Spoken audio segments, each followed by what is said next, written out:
Hey everybody, welcome to a weekly edition of Wrestling News with the Dude. So today, I will be bringing out some wrestling news this week, and I will give my thoughts about it. First things first, if you all have seen yesterday's episode of GTS Wrestling, you have just witnessed that we have the new YouTube Wrestling Figures Heavyweight Champion, Hop. I'll be the first ones to say, bravo, bravo, I told you so. I told you that Hop is gonna win, but at the same time, I was not happy about this match. Why? Here's why.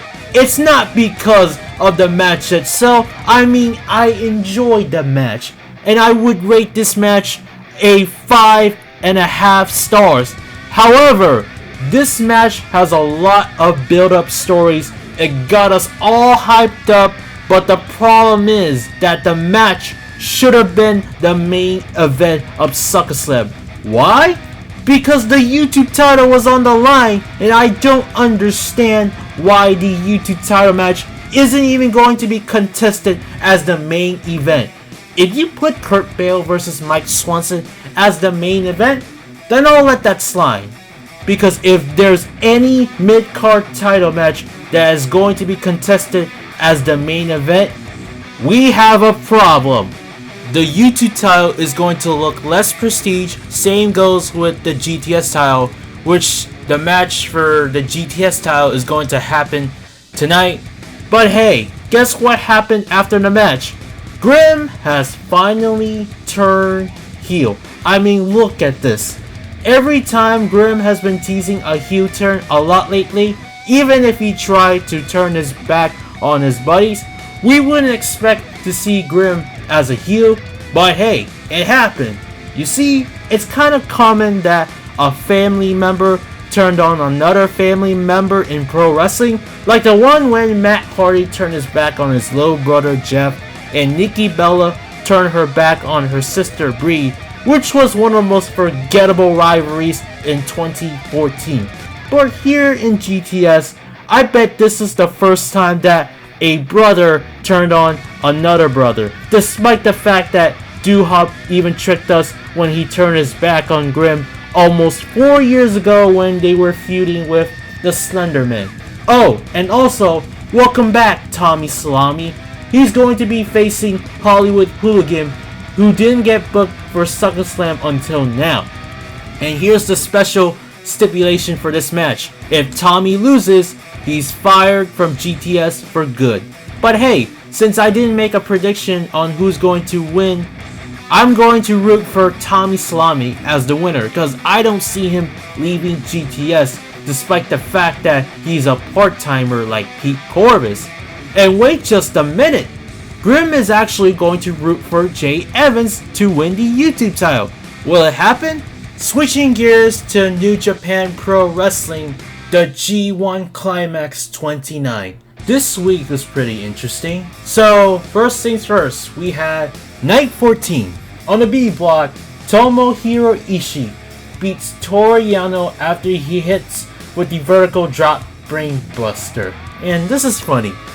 This match was almost 10 minutes, and Toru Yano has finally taken this match very serious.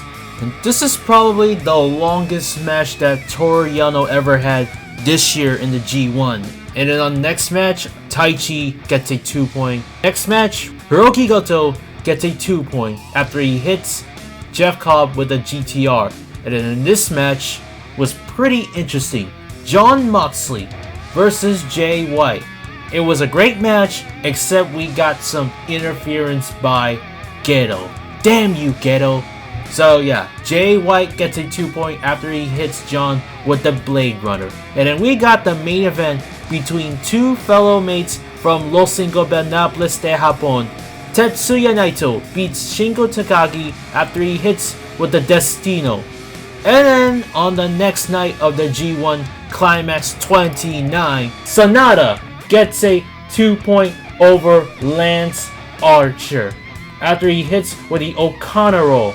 And then the next match, Hiroshi Tanahashi loses to Bad Luck Fale and he's not going to make it to the finals.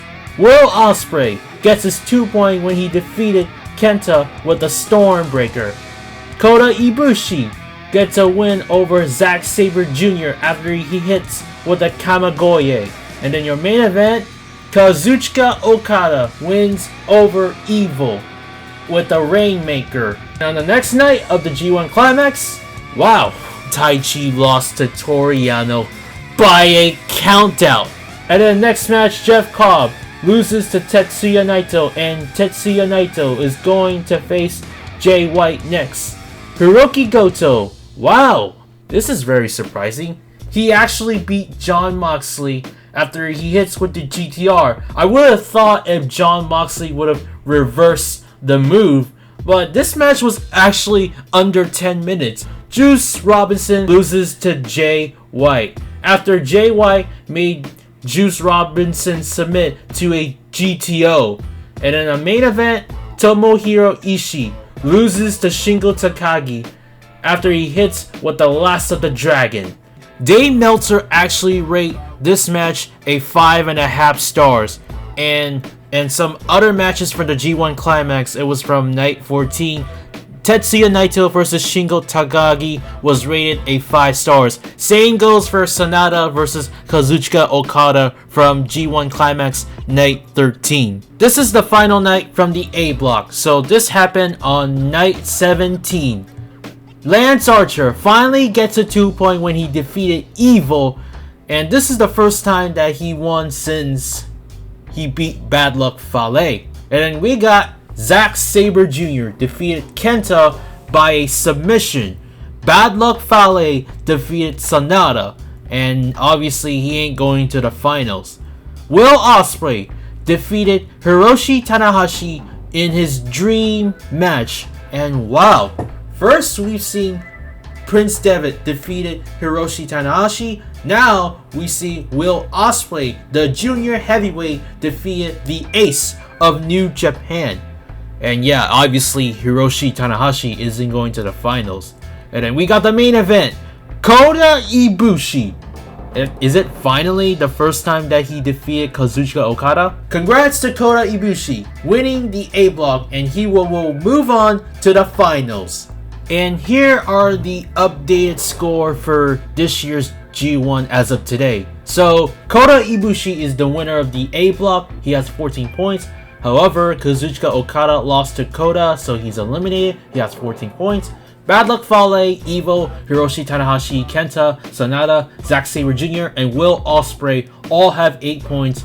And Lance Archer is the only one who has 6 points. From the B block is going to happen tomorrow for the final night for the B block. Hiroki Goto, Jay White, Jon Moxley, Tetsuya Naito all have 10 points. Tomohiro Ishii, Toru Yano both have 8 points. Jeff Cobb, Juice Robinson, Shingo Takagi, and Taichi, all 4 of them have 6 points. And here are the flaws right here. So this is too much to ask. Hiroki Goto holds a tiebreaker over Jay White and Jon Moxley.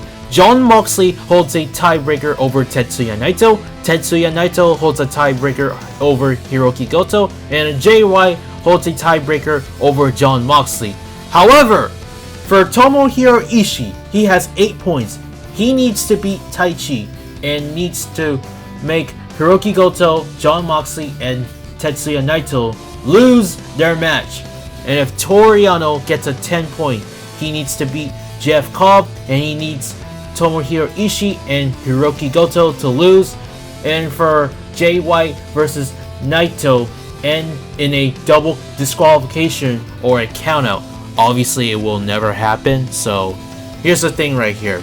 So what's going to happen between Juice Robinson and Jon Moxley tomorrow? So if Jon Moxley wins, what's going to happen between Shingo and Hiroki? If Hiroki wins, what's happened between Tetsuya and Jay? If Tetsuya wins, he wins the B block. If Jay White wins, Goto wins the B block. However, if Naito wins while Takagi wins the... Yeah, you get that one, right? You can read it by yourself by pausing this video if you want to. But for now, I'll just end this video for today. So, I'll be doing another GTS Suckaslam results. Same goes for the G1 Climax result. And also more WWE news tomorrow, by the way. So with that being said, thanks for watching this video. Don't forget to like this video, share this video, and subscribe for more content. Tap that little bell so you don't want to miss an upload. And as always, peace and good day.